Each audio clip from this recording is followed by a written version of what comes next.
ఇంకా బాగీని ఆ చీరలో చూసి అమర్ తెగ మైమర్చిపోతారు.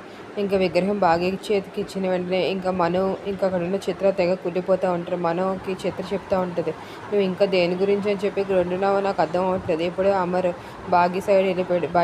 బాగీని చూసి తెగ మైమర్చిపోయి తన మాయలో పడిపోయాడని చెప్పి చెప్తా ఉంటుంది చిత్ర. ఇంకా మనోహర్ సీరియస్ లుక్ ఇస్తే, నువ్వు ఇప్పుడు సీరియస్గా పెట్టుకో ఫేస్, ఆ సీరియస్ ఫేస్ చూసి అందరికీ డౌట్ వస్తుంది అని చెప్పి అంటూ ఉంటారు. ఇంకా పెళ్ళిలో అందరూ కూడా చాలా హడావిడి చేస్తూ ఉంటారు వినాయకుడి పూజకు అని చెప్పి.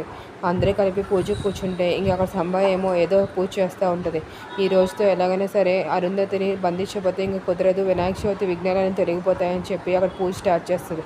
అప్పుడే కాలని పంపిస్తుంది. ఇంకా అరుంధతి పూజ జరుగుతుందని చెప్పి అక్కడ కూర్చొని ఉంటుంది లాన్లో. ఇంకా అప్పుడే వెనకాల నుంచి కాల వచ్చి ఇలా చూస్తుంది. ఇంకా అరుంధతి పరిగెట్టడానికి ట్రై చేస్తే తన మీదకి ఇలా బుసలు కొడుతూ ఉంటుంది. ఒక బంధంతో తను బంధించేస్తుంది కూడాను అరుంధతిని. ఇంకేం చేయాలో తెలియక అరుంధతి అలా ఉండిపోతుంది. ఇంకా ఒక కాల అయితే తన విశ్వరూపం చూపిస్తూ ఉంటుంది అరుంధతిని ఏది చేయడానికి అని చెప్పి.